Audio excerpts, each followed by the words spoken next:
Assalamu alaikum wa rahmatullahi ta'ala wa barakatu. ‘Yan uwa masoya Annabi Muhammadu barkanmu da warhaka. Albashirinku, shin kun san kowane gida ne wannan? Inna baitan anta sakinuhu. Gida ne wanda Allah ya yi tanajin shi na musamman. Gida ne wanda Allah yake ji da shi. Gida ne wanda babu irinsa a duniya.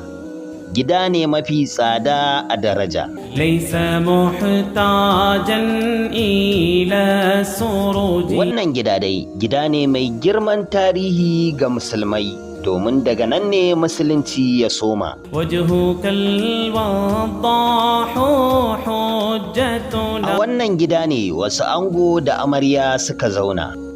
Ango mai suna Saidi Abdullahi tare da amaryarsa mai suna Saida Aminatu.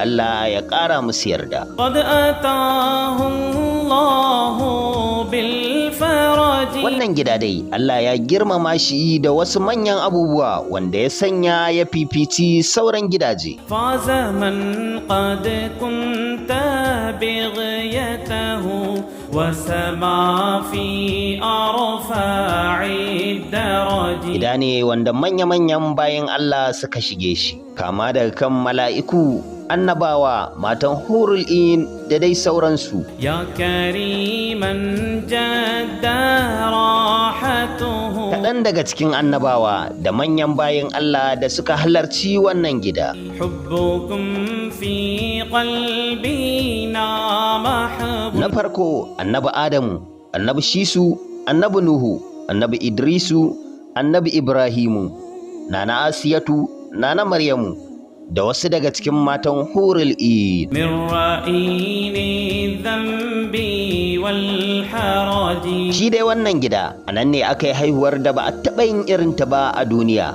wato haihuwar annabi Muhammadu sallallahu alaihi wasallama. Rabbi warzuqna ziyaratahu. ‘Yan uwa kuma miƙe tsaye mu kawo salati ga annabi domin tunawa da ranar da aka haife shi a wannan gida. Salli ya Rabbi ala al-hadi. A halin yanzu dai wannan gida ya zamo cibiyar nazarin manyan littafan musulunci a garin Makka. Rabbi warzuqna ziyaratahu qabla qabdi ruhi wal khuruji. Allah muna roƙonka dukkan wani abu da kake bayarwa ka ba mu shi albarkacin wannan gida. Taghshal hadi li hudal baladi. Allah ka bar mu da annabi.